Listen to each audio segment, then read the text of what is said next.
Hello! Welcome to Slate Money, your guide to the business and finance news of the week. I'm Felix Salmon of Axios. Emily Peck joins me. You also get a paycheck from Axios. It's true.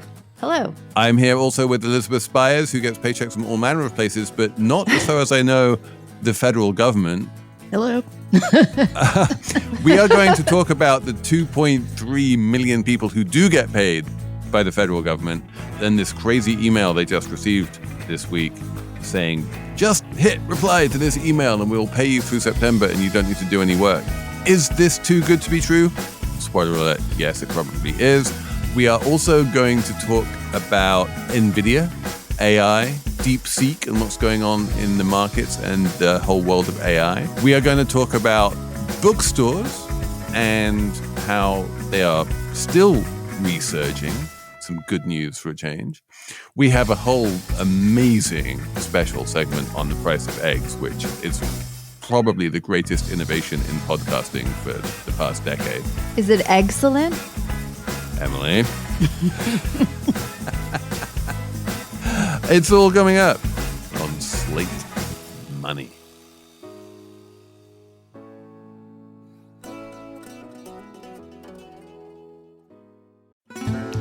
If you love iPhone, you'll love Apple Card. It comes with the privacy and security you expect from Apple. Plus, you can earn up to 3% daily cash back on every purchase, which can automatically earn interest when you open a high-yield savings account through Apple Card. Apply for Apple Card in the Wallet app, subject to credit approval. Savings is available to Apple Card owners subject to eligibility. Apple Card and Savings by Goldman Sachs Bank USA, Salt Lake City branch. Member FDIC. Terms and more at applecard.com. Oh, it's such a clutch off-season pickup, Dave. I was worried we'd bring back the same team. I meant those blackout motorized shades. Blinds.com made it crazy affordable to replace our old blinds. Hard to install? No, it's easy. I installed these and then got some for my mom. She talked to a design consultant for free and scheduled a professional measure and install. Hall of Fame son. They're the #1 online retailer of custom window coverings in the world. Blinds.com is the GOAT. Shop Blinds.com right now and get up to 45% off select styles, plus a professional measure. Rules and restrictions may apply.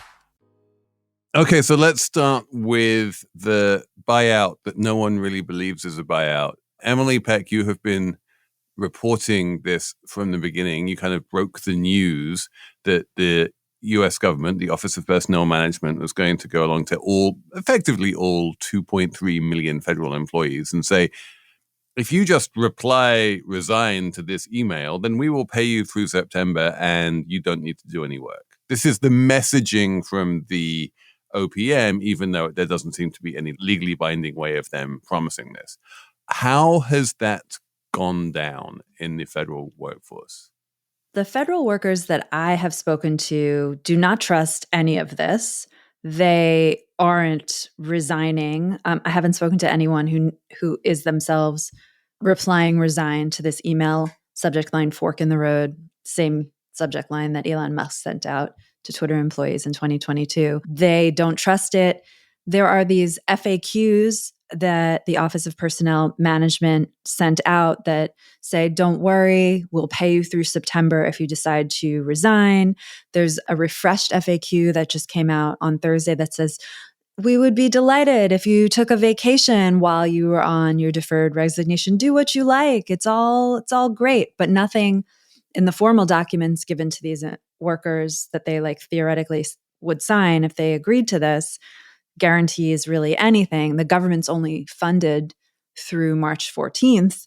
And the OPM, which sent out this offer, they're not the ones that have the budget to pay these workers, these 2.3 million workers. So no one really trusts this offer, as far as I could tell from my reporting. The Trump people in the White House are like, of course you should trust this offer. It's totally in good faith.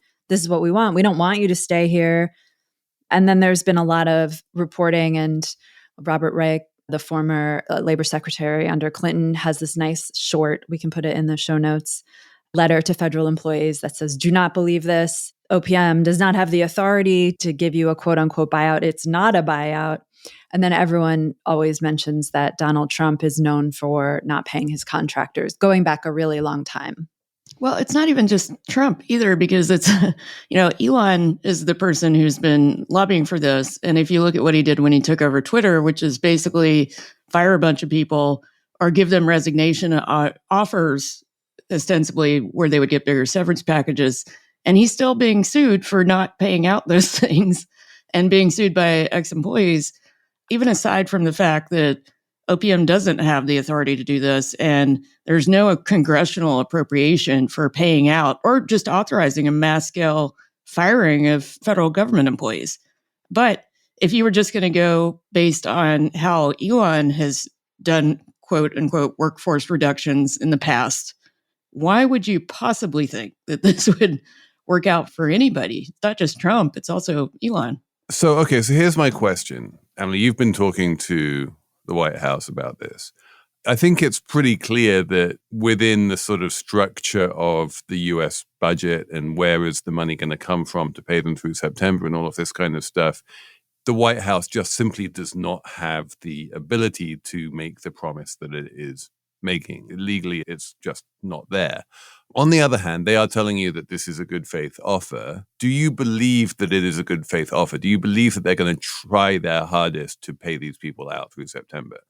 I can only tell you what they tell me, and they're like, yeah, this is what we want to do. We want people to resign and we'll pay them through September. Like, if you don't want to be here in the federal government, we don't want you here. I don't know. This is a new administration, right? Like, I don't know how hard they're going to work to fulfill their promises. And I wouldn't want to predict that. I think it's just political intimidation. I mean, one thing that's become clear in the last week is that Elon et al. Don't actually understand how the government works. There's a line from Paul Krugman in his newsletter where he said, never underestimate how ignorant these people are about the government they're trying to take over. They are just nihilistically trying to fire people. There's no strategy behind it. So the idea that any of this should be treated as legitimate is mind-boggling to me. And there's already been some backlash, I think, from federal employees. There were screenshots going around yesterday of people in message groups and on boards saying that not only were they not going to resign, it made them kind of dig in their heels and want to double down on resisting these kinds of efforts to encroach on agency functions. And I mean, this offer was, I think, the most stunning move the Trump administration made, but the White House is also pushing this attempt to reclassify civil servants, the Schedule F thing. Basically, the TLDR is they want to make it easier to fire civil servants. So only political appointees who work for the federal government are so-called at-will employees, like how me and you are, Felix. We could just be fired at any time, and it's perfectly legal. For civil servants, there's more protections, and a lot of them are unionized. It's way harder to fire them. But what the administration, the White House, is trying to do is reclassify a lot of those folks because they say they're in charge of policy and they're actually, more political. So they're trying to remove those protections essentially from them and make it easier to fire them. And in one of the memos explaining how they're going to do this, they say something like, there's a section titled, patronage is still illegal. And one lawyer I spoke to was like, look, if you have to say it, something isn't right. The White House is also doing a return to office push, which also we know leads people to quit. And they're doing their diversity, equity, inclusion purge, which is also leading a lot of people to quit. Plus they're firing people. And they are definitely firing people who are not on Schedule F. And they're doing a bunch of very high profile firings. There's this one guy who was in charge of all of the money at Treasury who just resigned. They were telling a bunch of inspector generals and various overseers that they were fired, even though they don't have the authority to do that. So on a case-by-case basis, they are really going around and trying to fire people. On an en masse basis, it seems to be harder for them to do that, and so they're trying this Schedule F thing. But yeah, the clear drive here is that both Trump and Elon, and I think actually in this, they really do have the support of almost every elected Republican, has as an article of faith that the federal government is too big and that it really needs to be much smaller.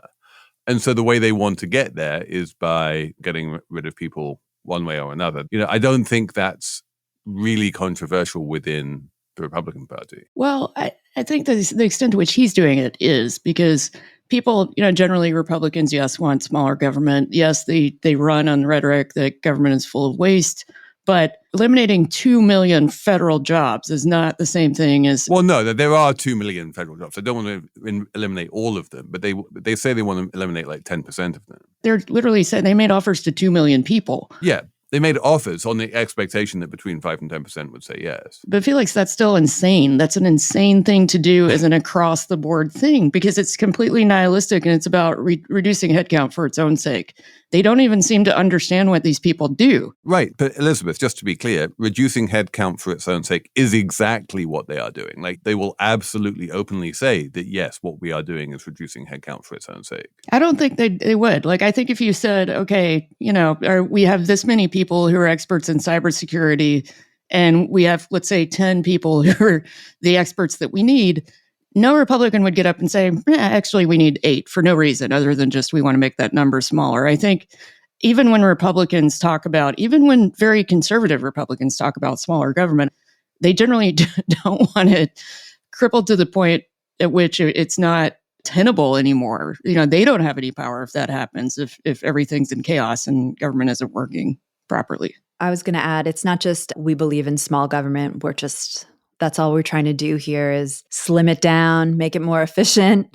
There's also an effort to, and Stephen Miller has talked about this. This is not me making a judgment. He said, we want to get rid of the leftists in the government, the radical leftists. This is also it's a ideological purge as well. He also literally said that 98%, and that's the number he used, of federal government workers were radical leftists. If you need to sort of like understand the core dishonesty behind all of this. No, but again, I'm not saying that's true. It's clearly false. But insofar as there is that belief, it becomes easier to understand why they are very happy just saying, we are happy for anyone to leave, because they assume that 98% of the people who leave are going to be radical leftists. No, they don't assume that, though. Stephen Miller's not an idiot. He doesn't think that 98% of members of the federal government, who, by the way, are usually stay there regardless of who's in the Oval Office, that's the civil service is not even 50% far left. Like there's you would have to believe that Stephen Miller was a civically illiterate idiot to believe that he was saying that in good faith, that he really believes that. I do believe that, Elizabeth.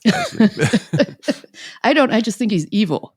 A lot of the federal workforce, a disproportionately high number are veterans. A disproportionately high number live in the South. These are partisans of all stripes. The one thing I will also mention here, which is kind of important, is that in the private sector, most companies, if you look at their income statement, their P&L, their biggest cost center is their employees by far.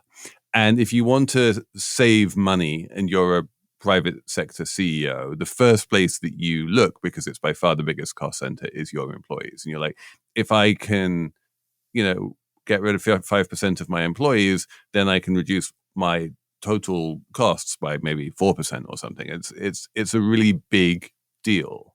And the US government is kind of unique in this respect. Well, not unique, but very, very special in that the payroll of federal employees is just a tiny percentage of the total federal expenditures. Like, if you compare it to the amount of money that goes out the door every day in Social Security and Medicare and Medicaid and interest payments on the national debt and defense procurement and all the rest of it, none of that is going to federal employees. So the amount of savings you can get in terms of the federal budget by doing this is so much lower than the savings you would get if you did this at almost any private sector company.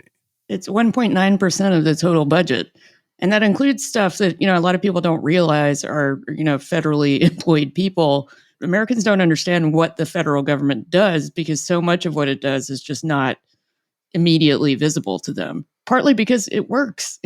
Yeah, I was also going to point out how small the slice of pie is that federal government workers get. Paul Krugman, I'm obsessed with his Substack lately, has a great pie chart showing federal outlays, and it's just a circle. And almost all the circle is orange, and the slice that is for paying workers is a blue slice. And it's like, if it was a pizza pie, the slice going to people, to federal workers, would be like a third of a slice of pizza, basically, out of the whole pie. Not a lot of pizza. Emily explains pie chart. Emily is now pro pie chart.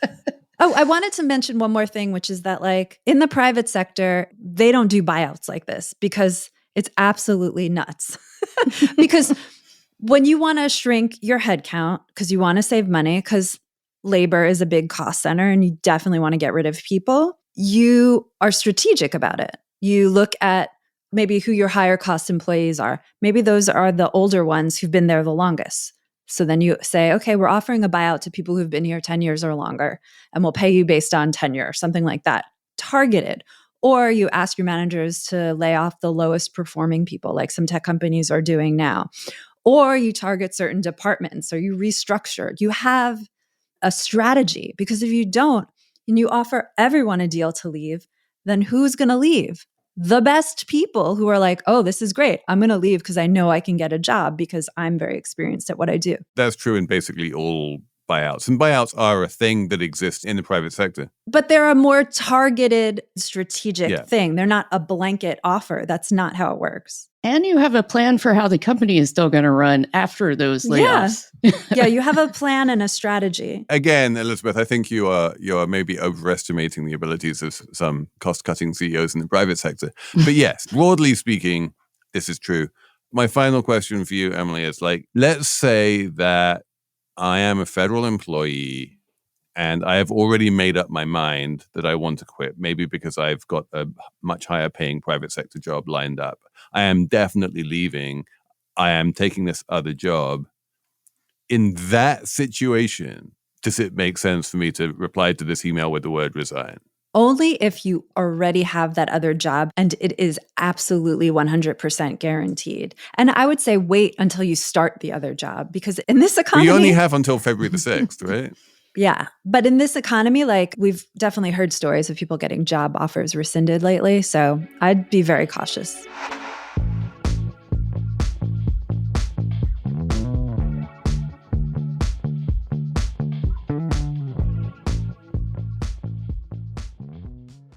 Decisions made in Washington affect your portfolio every day. But what policy changes should investors be watching? Listen to Washington Wise, an original podcast for investors from Charles Schwab, to hear the stories making news right now. Host Mike Townsend, Charles Schwab's managing director for legislative and regulatory affairs, takes a nonpartisan look at the stories that matter most to investors, including the policy initiatives for retirement savings, taxes and trade, inflation fears, the Federal Reserve, and how regulatory developments can affect companies, sectors, and even the entire market. Mike and his guests offer their perspective on how policy changes could affect what you do with your portfolio. Download the latest episode and follow at schwab.com/WashingtonWise or wherever you listen. If you love iPhone, you'll love Apple Card. It comes with the privacy and security you expect from Apple. Plus, you earn up to 3% daily cash back on every purchase, which can automatically earn interest when you open a high-yield savings account through Apple Card. Apply for Apple Card in the Wallet app, subject to credit approval. Savings is available to Apple Card owners subject to eligibility. Apple Card and Savings by Goldman Sachs Bank USA, Salt Lake City branch. Member FDIC. Terms and more at applecard.com. Okay, let's move on to stonks. We haven't had a good old stonks segment for a minute, but there were movements in stonks on Monday, and a lot of people got very excited about this, mainly because the biggest mover was the hottest stonk of the minute. Invidia, the chip manufacturer that powers the AI revolution, fell, 14% or something like that on Monday, wiping out $600 billion of market cap, which is a lot of market cap. Like, I'm old enough to remember when there wasn't any company in the world that was worth $600 billion. And that was just like the intraday delta for Invidia. Various other companies, especially energy companies, also fell on Monday. And the total capitalization that was lost came to about $1 trillion, a lot of money. And for various reasons, all of this was traced back in a kind of weird causal chain to the release of a couple of models called V3 and R1 by a Chinese AI company called Deepseek. And the sort of narrative was that Deepseek had released these models, and Deepseek had managed to build these models on a bunch of hobbled Nvidia chips and a handful of unhobbled Nvidia chips procured before the Biden administration prevented their export. And they did it, and they trained this model very cheaply for like $5 million. And all of this was just so much cheaper and so much more efficient than the really, really expensive models being put out by OpenAI and Meta and people like that, that it just proved that all of this massive expenditure on things like Nvidia chips and the electricity to power data centers was not really necessary. And so people started selling those companies. So, Elizabeth, broadly speaking, do you buy that narrative? Well, I think the sell-off was an overreaction because China is only about 12% of NVIDIA's revenue generally. So even if what people are worried about is further restrictions, I don't think that that's going to be a big issue. No, I think what people were worried about was NVIDIA's ability to sell expensive chips in the US on the grounds that, like, those expensive chips, people are going to need many fewer of them because suddenly the Chinese have shown how much more efficiently they can be used. Yeah, it depends on what kind of AI you're trying to develop. The stuff that Deepseek is trying to develop is heavily focused on, mobile usage, PC usage. And a lot of the big market for NVIDIA chips is really for use in data centers and more like, business applications. But given that OpenAI's entire hype has been built around ChatGPT because it appeals to a consumer market, it does point to some areas where if you can spin up new models for way less money than we thought you could, or way less capital intensive ways, that kind of makes people rethink the way that they're thinking about the AI market generally. And I don't think that's actually a bad thing. I wrote a piece in Axios on Friday about this, basically talking about the new AI trade and the way that people are now thinking about AI post the DeepSeek revelations and post the sell-off. And I do think that, broadly speaking, it's a bullish development, right? That when you get a significant technological leap, that is always something that the market generally rewards. And in fact, if you looked at the big AI companies like Meta and Microsoft, they wound up going up rather than down in share price. It was really just Nvidia that went down. And there's a case to be made, good old Jevons paradox that a lot of people were talking about this week, basically says that if chips become more efficient, if you can do more with a chip than we thought you could do with a chip, then there's going to be more demand for chips rather than less demand for chips, because they're going to wind up being used in a whole bunch of new applications. And the people who are buying them all up already are going to be able to get even more bang for their buck. And so they're going to be even more likely to spend lots of money on them. So that's one part. There's also, I think, a relatively compelling case that the DeepSeek news shows that Nvidia doesn't have quite the monopoly that we thought it did. That, like, it's going to be easier to use AMD chips or OpenAI chips or Google chips or Meta chips, Apple. They're all developing their own AI chips, right? And so far, none of those have really gained much traction. But if you use these techniques that the Chinese use, then maybe you will be able to use those chips. And that's just going to mean, while the total market in AI chips is going to continue to grow quite strongly, then maybe the market in Nvidia chips in particular will not. It's Jevons paradox, Felix? Yes. He was an English economist in the steam age, and there were steam engines all over England, and trains were going around and whatnot. And then this guy Watt invented a much more efficient steam engine. It turned steam into power much more efficiently than the old steam engine.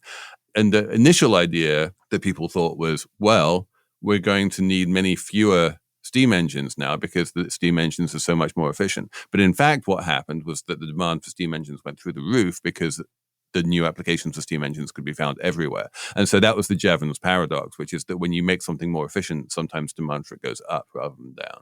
I love that. In my head, it lets me separate things you need and things you don't need. Because I was thinking about it in terms of, while you were talking about diamonds, because the prices of diamonds are going down. And that's bad for the diamond industry. They want to sell more and more expensive diamonds.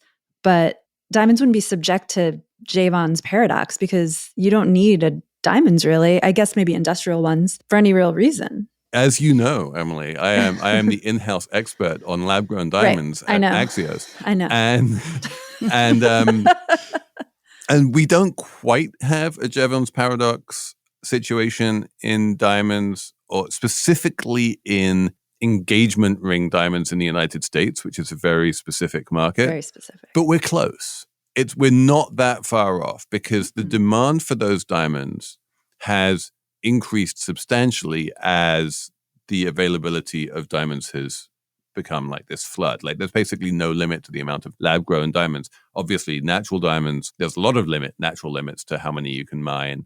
Lab-grown diamonds do not have those limits. But you take away the limits, and people just wind up buying massively bigger diamonds than they ever used to. Oh, yes, that is Jevons. And spending almost as much as they used to. The budgets have not come down a lot. They've come down a little. People are like, why don't I just buy 3 times the diamond for slightly less instead of buying the same diamond for 10% of the price or whatever? The bottom line is that we should make stuff cheaper. Don't be afraid to make stuff cheaper. And that should be the message to your OpenAIs, to your Sam Altmans. But the tech companies in the US kind of freaked out about all this week, right? Didn't OpenAI say, oh, Deepseek, they stole our information? OpenAI, which is like mining all of our content. Oh my God, free. it was so like, the world's smallest violin came out for that one. Oh, really? Deepseek exfiltrated the information just like you did off YouTube? Oh, cry me a river. But yeah, I mean, we need people making things more efficiently and more cheaply. We need less monopoly. It's like all for the good and for these companies as well. This gets back to, there's something that one of the Trump administrators said about all these federal cuts we were talking about, where they said something like, oh no, it was Mark Andreessen who was talking about something else. And he suggested that wage collapses were a good idea because then everything will be cheaper. Like, the Mark Andreessen tweet. Oh my God. Was like, I read that thing at least 10 times trying to understand what on earth he was talking about. It's something about like, if wage collapses, that's awesome because we wind up effectively in like a Star Trek utopia where everything is free. Please, someone, if you understand what the hell the logic is behind this tweet, send it into slatemoney@slate.com because I could not for the life of me work it out. I'll read it to you because I sent it to a few economists over the weekend. I'm like, oh, maybe I'll write about this. I write about AI and work and like wages. So I sent it to like 3 economists. They all wrote back like, I don't know what to say about this. This is crazy. Okay, so the tweet is, a world in which human wages crash from AI, logically, necessarily, is a world in which productivity growth goes through the roof and prices for goods and services crash to near zero. Consumer cornucopia, period. Everything you need and want for pennies. Where would you get the pennies if you're not making... Who is buying the stuff if their wages are at zero? I really love how much heavy lifting the words logically and necessarily necessarily doing in that tweet. It's just a mathematical truth, Emily.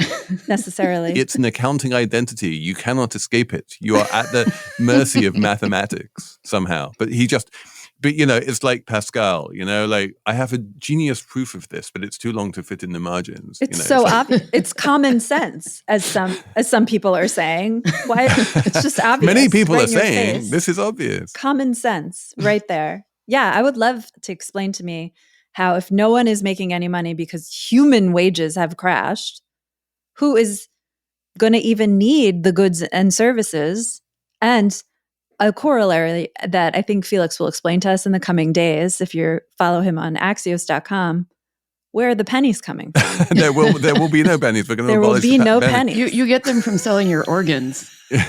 But weirdly, I had a whole panel discussion about this with your favorite economist, Emily, Paul Krugman, when I helped to publish this book called Trekonomics by Manu Saadia. And we did a panel with Manu and Paul Krugman and Brad DeLong at Comic-Con in New York. It was wild.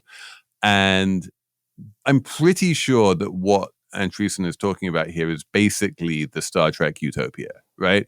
Which is where there is no need for money because you have this replicator which can just give you everything you want for free. So commerce becomes unnecessary. But when the replicator breaks, as it will, because everything breaks, who's going to freaking fix it? You just go along to your spare replicator and you're like, give me a new replicator. Also, who's paying for the inputs to the replicator? Who makes the replicators? The replicators do. They all make it. They make each other.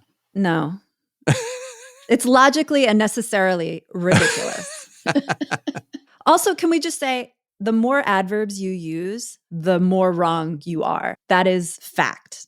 I have a bias. Is that a against logical and adverbs. necessary fact? Yeah. I feel like this is the Eric Cartman school of economics, where you just say something ludicrous and people just accept it if you're loud enough. I think that's the Larry Kudlow school of economics. Well, that's fair too.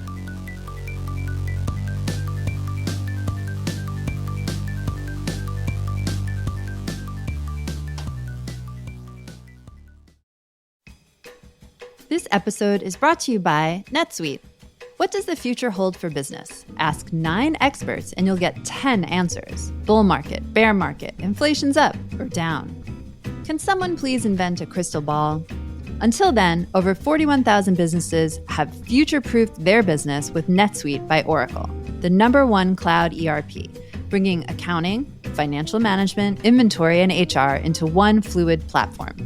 With one unified business management suite, there's one source of truth, giving you the visibility and control you need to make quick decisions. With real-time insights and forecasting, you're peering into the future with actionable data. When you're closing the books in days, not weeks, you're spending less time looking backwards and more time on what's next. Whether your company is earning millions or even hundreds of millions, NetSuite helps you respond to immediate challenges and seize your biggest opportunities.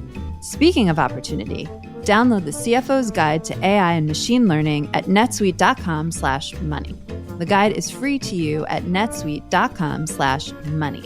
netsuite.com/money. This episode is brought to you by Amazon. Sometimes the most painful part of getting sick is the getting better part. Waiting on hold for an appointment, sitting in crowded waiting rooms, standing in line at the pharmacy, that's painful. Amazon One Medical and Amazon Pharmacy remove those painful parts of getting better with things like 24/7 virtual visits and prescriptions delivered to your door. Thanks to Amazon Pharmacy and Amazon One Medical, healthcare just got less painful.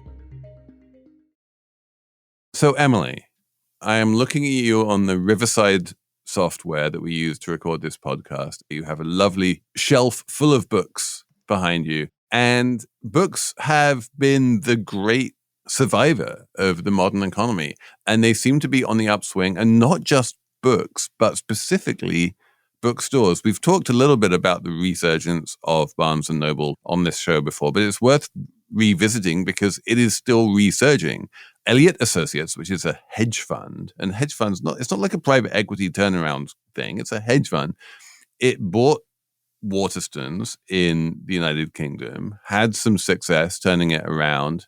Then they spent like $680 million and bought Barnes & Noble in the United States, put the same guy in charge, James Dawn, and he is turning that around to the number of independent bookstores in the United States is growing every year, and they are opening up in all manner of small towns and outer boroughs and everything. And everyone seems to love not only books, but also buying books in physical bookstores. And this was quite unexpected.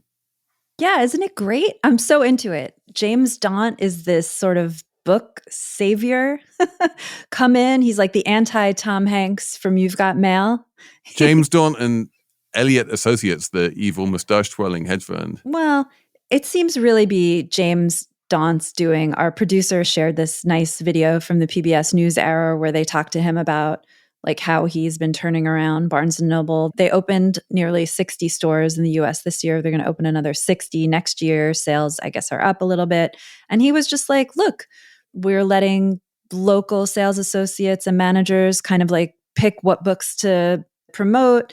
And he had this whole thing where he said, we got rid of all the boring books. He was like, we had all these books, for like medical students to buy. They were boring. They can get them on Amazon. We put out the fun books.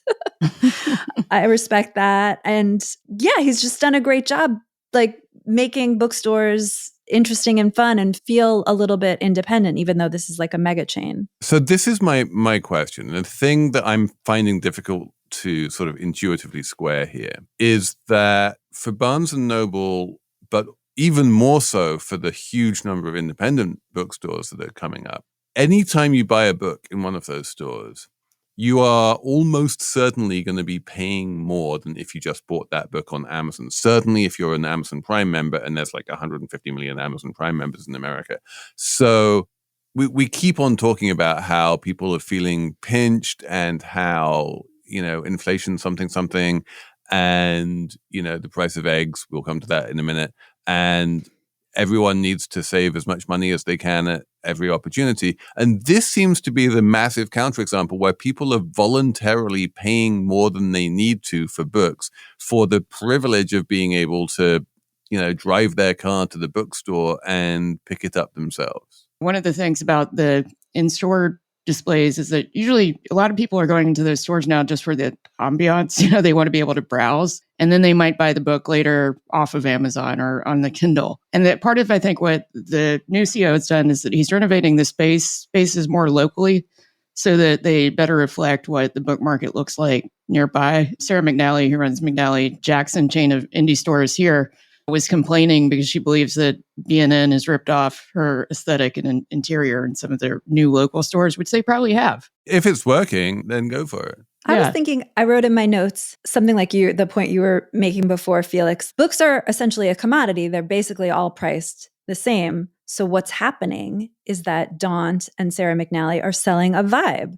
They're selling an experience that make you feel more worthwhile and virtuous for going to the bookstore. It's a fun, it's experiential to go to the bookstore. It's something we talk about on the podcast all the time. People pay more for experiences and products that have a certain branding and marketing to them. And that's what's happening here. I think that's exactly right. That you get the vibe. And it's just interesting because this is the exact opposite dynamic to the one that caused the rise of Amazon in the first place, right? Mm-hmm. When Amazon killed Barnes & Noble the first time round, it was because Amazon was just systematically undercutting Barnes & Noble, which it continues to do. I mean, I just called up at random the first new book that I could think of, which was the new Chris Hayes book, The Siren's Call. And it's on Amazon for it's like $3 less than retail price. It's not a massive discount, but it's a discount. And in the early days of the internet, people were like, ooh, discount, great, I'll hit that. Whereas now, in this economy of I want to pay for experiences and I could make a martini at home for $3, but I am willing to go out and pay $20 for a martini if I get vibe with it. There is a whole extra layer of enjoying the bookstore experience. And let's be clear about this. The genius of James Daunt is that he made bookstores an enjoyable place that people wanted to go into rather than the Barnes & Nobles of old, which were just terrible places. Right. Or the old independent bookstores, not all of them, that were kind of smelled kind of stale. And I, a nerd, always loved them, but they weren't that Sarah McNally kind of blonde wood, spacious. The vibe is a different kind of a thing. Yeah. What's that wonderful line in the McNally profile where the books need to be on the bookshelves placed so loosely that they will fall out like rose petals. Rose petals. Yes. And I like that because it's true. Again, if you think back to the independent bookstores of old, there was almost no books were face out. They were all very austere, and it was very kind of we don't care about vibes because we're about the life of the mind. And it turns out that no, you just add some good coffee and some actual sort of space between aisles and it pays off. Yeah, there's so much personality. I think Ann Patchett, who is one of my favorite authors, she has a bookstore in Tennessee, I think, Parnassus Books or something. And people love going there because it's infused with her personality. Maybe she's making, book selections for people. You want to see people's book selections, just like when people went to the video rental place back in the day, the independent video rental place, and the weird guy who worked there, say Quentin Tarantino. Yes, Quentin Tarantino. You want to see what Quentin Tarantino is recommending you rent, stuff like that. I think exactly. Books are the only medium left where that happens.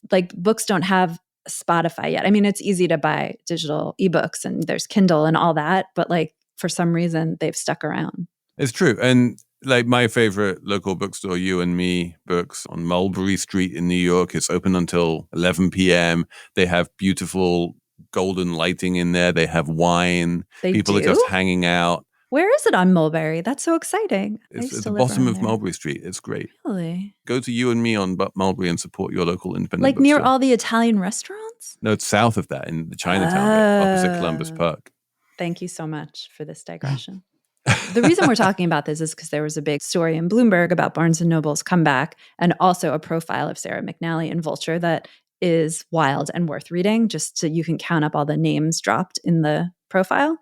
And Bloomberg makes a big thing about how book talk is driving the resurgence, but they don't, as far as I could tell from reading it, offer much evidence that that's true. So I was going to ask what you guys think of that. So book talk is a fascinating phenomenon, and I think it really is driving a resurgence of fiction in general and of sci-fi, fantasy, romantasy type fiction in particular. And also YA. Like YA books are 100% driven by book talk these days. It's like this huge driver of sales. Yeah, and it's definitely a thing that the 17-year-olds who, have grown up just like tapping at phones the whole time, doesn't even really occur to them to get lost in a book until they find themselves scrolling TikTok one day and suddenly all of the people they're following are raving about this book and that book and the other book. And it's an amazing way of getting new people into reading books. And then once you start, you join in and you start telling your friends, oh, you've got to read, Fourth Wing or whatever. You have to. And next thing you know, like you have a whole new generation of book readers, and people were really terrified that this generation wasn't going to be reading books at all. They just didn't have the attention span for it, yada, yada. Turns out they are reading books. They're recommending the books to each other. And what's more, they're buying these books in physical bookstores. It's amazing. Another factor is just that when ebooks started to be a thing, I know a lot of publishers who were a little bit terrified of it because they thought it was going to cut into margins so aggressively that it would ruin the industry. But one thing that happened that nobody really expected was that it really revived demand for backlist books. And I think that's part of what Book Talk does, is that somebody will get excited about a book that's not on the current publication schedule, so it's not going to be highlighted on the Today Show or whatever, but it starts going a little bit viral on the internet and suddenly it's a bestseller because people are into it again. This happened with Bell Hooks' All About Love, which is a fantastic book. But there would have been, without the internet, without Book Talk, it would not have had this out of nowhere kind of revival. So I think in that respect, if you're focusing on backlist titles, which also, McNally Jackson does that a little bit. They really invested in putting backlist titles on the shelf. Yeah, they have their own imprint, right? Where they're bringing out backlists, like the New York Review. And read old books. Old books are amazing. Like every few years, Stoner by John Williams has another resurgence and everyone goes, oh my God, that book is amazing. Which it is. It's an incredible book. I bought it. It's sitting on my desk. I can't read it. And where did you buy it, Emily? Amazon. Okay, Gen Xer. I do bookstores and Amazon. I'm all over the place.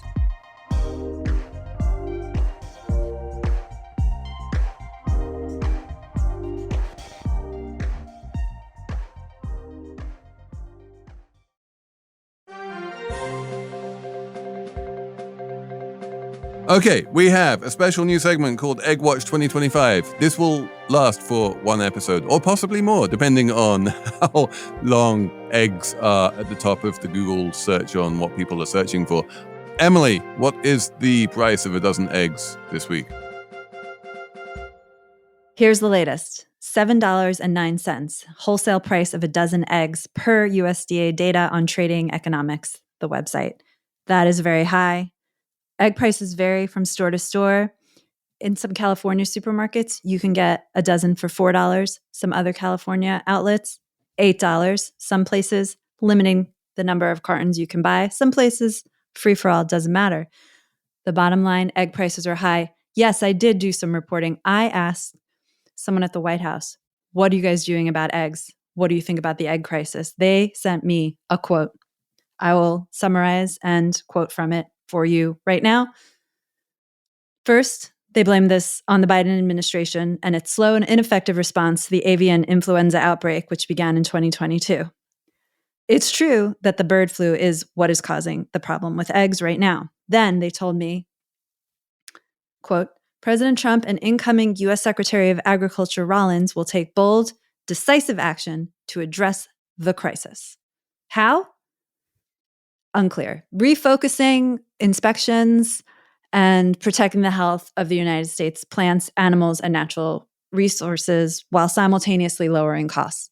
That's from Anna Kelly, Deputy Press Secretary. And firing inspectors for the USDA. They didn't mention that part. Unclear. I don't know what's going to happen. Presumably that's part of their buyout program. Online and in stories by the media, I'm reading people saying things like, why even bother buying eggs? One quote I read this morning said, I'll just go out to eat. Because we all know that restaurants don't need to buy the eggs. They just come magically into the restaurant. I guess the point was it's so expensive to buy the eggs and prepare food at home. I might as well spend a lot of money doing something more fun, such as going out to eat. It's the vibe. Enjoy your breakfast vibe at Denny's. This has been Egg Watch 2025. Moving swiftly on. Elizabeth, do you have a number? My number is 185,000, and that's the number of eggs a green crab can lay at one time. And I learned this from a story about green crab infestation that is affecting the eastern seaboard. Replace all of the chickens with green crabs and we solve our egg problem. This comes from a Time story where there are, ecologists who are suggesting that we kind of do that, maybe not eggs directly. But green crabs are edible and they are apparently delicious. And the reason why people don't cook them that much is that they're smaller. So a large green crab can be like 4 inches across as compared to like a Maryland blue crab, like 9 inches maybe. But they are perfectly edible and people in Italy and Spain already eat them and they're a delicacy.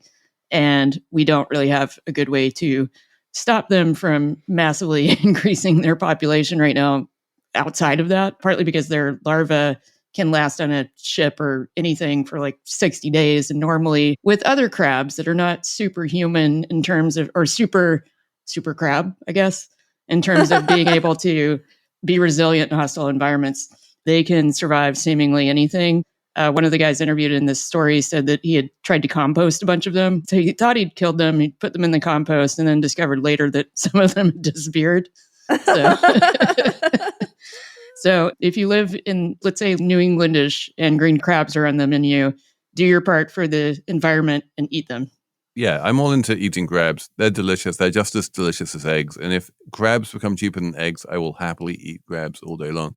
Crabs and bacon does not have the same ring. Bacon and eggs. Bacon and crabs. Sounds painful. You can have like a crab Benedict. Emily, what's your... That needs eggs, doesn't it? What's your number? 71%. That is the share of American women with college degrees born in 1980 who are married, 71%. That's compared to 52% of women without college degrees.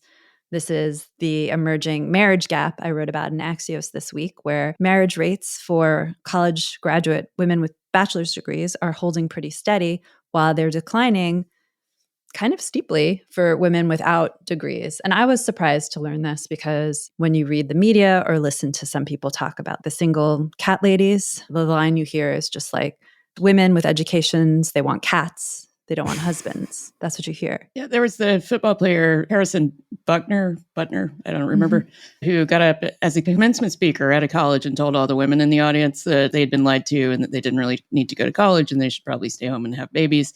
And that's such a potent line of rhetoric for conservatives who are talking, they believe, primarily to a non-college educated populace. But according to your data, you're more likely to be married if you have a degree. Far more likely to be married. I mean, college-educated women are getting married later, but they are getting married. Their rates are holding remarkably steady. And that's as the population of men with college degrees is shrinking because fewer men now go to college and graduate from college. So the female college graduates, what's happening? They're going out and marrying down and they're marrying guys who did not go to college. And apparently, according to this research, which I will give to Jessamine so we can put in the show notes, it's called Bachelors Without Bachelors. Get it? Apparently, the college women marry like the highest earning non-college men. And like there's even a chart that shows the income of the non-college men that are marrying up. I guess you call it marrying up. and it's way higher. And the rest of the men, their incomes are falling and they're not getting married. It's kind of a disaster. In other words, if you are a man and you want to make money in this modern America, what matters is not whether or not you go to college. It just matters whether you marry someone who went to college. Yeah. Also, I do need Fabulous. to point out that statistically speaking, Emily, you do have more cats than husbands. I have so many cats right now, you guys. We just got the cutest new kittens. How many cats do you have? Currently 3 cats. Penny, who's quite old now, 18, and then 2 new kittens that are, I'm surprised they haven't come in here while we were taping. Fitz and Billy. My number, just to bring things down to earth with a thud, is 25 million, which is the number of dollars that Facebook has decided to give to Donald Trump in order to settle this ludicrous, very sort of slappy lawsuit that Trump brought against Facebook, saying, you kicked me off the platform after January the 6th and you weren't allowed to do that, so pay me money. Of course, they had every right to do that, but by the same token, they kind of are in the mood of paying him money these days. They're feeling bribey. This is very similar to the ABC settlement that Disney came to with Trump. Reportedly, CBS is also trying to, throw money at him. Basically, the idea is even though these lawsuits that he filed against them are completely baseless, it makes sense to use them as an excuse to pay him money, because if you pay him money, then he will smile upon you and that will be good for your business. Yay. That's it for the main show this week. We have a Slate Plus segment also on whether Elizabeth Spiers has managed to find a CVS which she can unlock toothpaste with her phone. We will try and work that one out. Otherwise, thanks very much for listening. Thanks to Merritt Jacob and Jessamine Molli for producing. And we will be back next week with more Slate Money.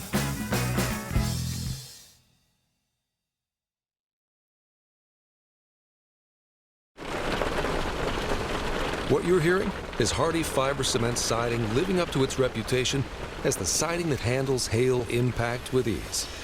James Hardie knows how important a reputation is, especially when you're a contractor. That's why Hardie Siding withstands severe weather better than vinyl siding, with styles to match its strength. So you can be sure you're providing your clients with the best. Protect your reputation with exterior products by James Hardie.